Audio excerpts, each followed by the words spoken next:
final campaign comment before this nation votes, with thanks for the technical inspiration to David Letterman's producers and thanks for the technical accomplishment to my producer, Brendan O'Melia.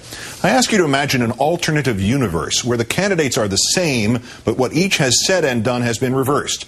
What would be happening tonight if Senator Obama had stumbled over everything from arcane details to sweeping policies of the utmost importance, and not just once or twice, but endlessly?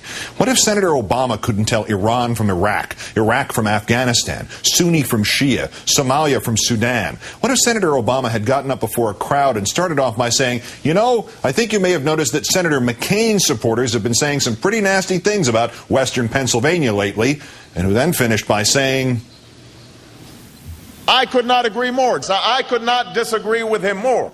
But I could not agree more with the explanation that Senator McCain offered a few weeks ago. What would we be asking ourselves about his capabilities if it had been Senator Obama who had identified General David Petraeus as the chairman of the Joint Chiefs of Staff, and Vladimir Putin as the president of Germany, and Spain as a country in Latin America? What if it had been Senator Obama who not only used his POW experience at every turn, but wrote of giving to his captors not the names of his fellow servicemen, but of the offensive line of the Green Bay Packers football team, only to, when he spoke in Western Pennsylvania, change the story so that he gave to his captors the names of the offensive line of the Pittsburgh Steelers football team? What if it had been Senator Obama who, out of nowhere, had blurted out an inexplicable, perhaps Freudian slip while intending to say, my fellow Americans? To Chairman Dean and my great friend Dick Durbin, and to all my fellow prisoners, I accept your nomination for presidency of the United States. What would be happening tonight in the minds of tens of millions of voters if it had been Senator Obama who had his people negotiate behind the scenes and off the record to force favorable coverage of his campaign at 3 television networks? Or if it had been Senator Obama repeatedly mocking a research study about the DNA of bears until he was suddenly reminded he had voted for it?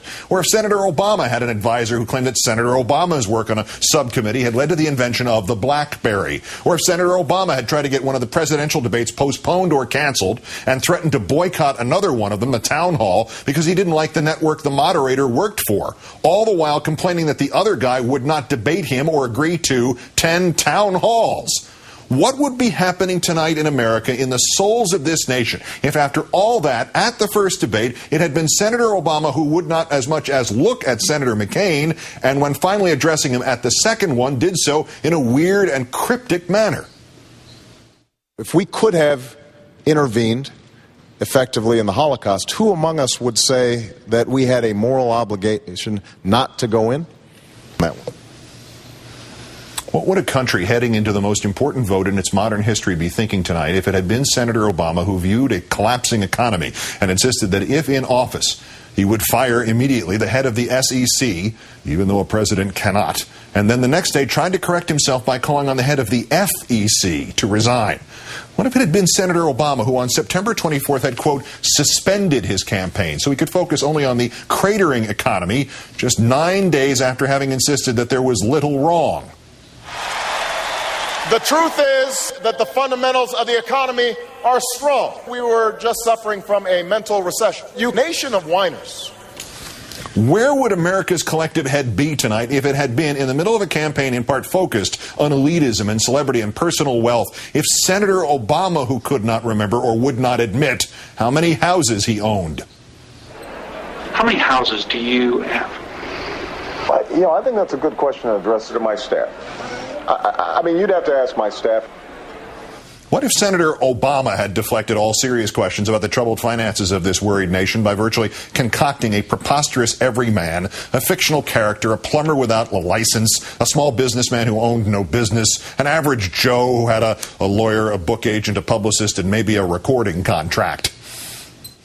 I would love to see the next 3 weeks devoted to talking about Joe the plumber, who is an American hero. It absolutely is true.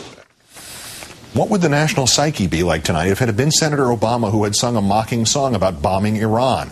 What would be happening if Senator Obama had accepted the endorsement of Pastor John Hagee or Pastor Rod Parsley, or had a running mate who attributed their big break in politics to the laying on of hands by a minister who began his career in Kenya by slandering a woman as a witch and hounding her out of her home? What would we be thinking if it had been Senator Obama who at a critical moment exaggerated a public claim about the suspension of his campaign and lied to a national television figure about it? And what if it had been Senator Obama who had been somehow nominated by his party anyway, months and months ago, even though it had been he who had not reproached the use of the rankest of sexist terms in public about Senator Hillary Clinton? So I'm going to call on this young lady right here. How do we beat the bitch? I'll have that stick. We all know exactly what would be happening tonight if Senator Obama had done all those mistakes, contradictions, gaffes, Freudian slips, and hypocritical pronouncements. He would have long since ceased to be taken seriously by any measurable part of the voting public as a viable, responsible, self-aware, mentally vigorous, non-dangerous, non-risk. We'd all be going home to our beds well before midnight tomorrow night. But while all that is hypothetical, this is not. This cascade of incompetence and irresponsibility I've enumerated here tonight, all the sound bites, all the foot and mouth moments, all the no-brainers gone wrong, all these John McCain has said. No hyperbole and no hypotheses are required. This is who John McCain has showed us he is. Let's count down for the 2014th day since the declaration of mission accomplished in Iraq. The reminder, our primetime election coverage tomorrow at 5 Eastern. Chris Matthews and I host, along with anchor David Gregory. I'm Keith Olbermann. Good night and good luck.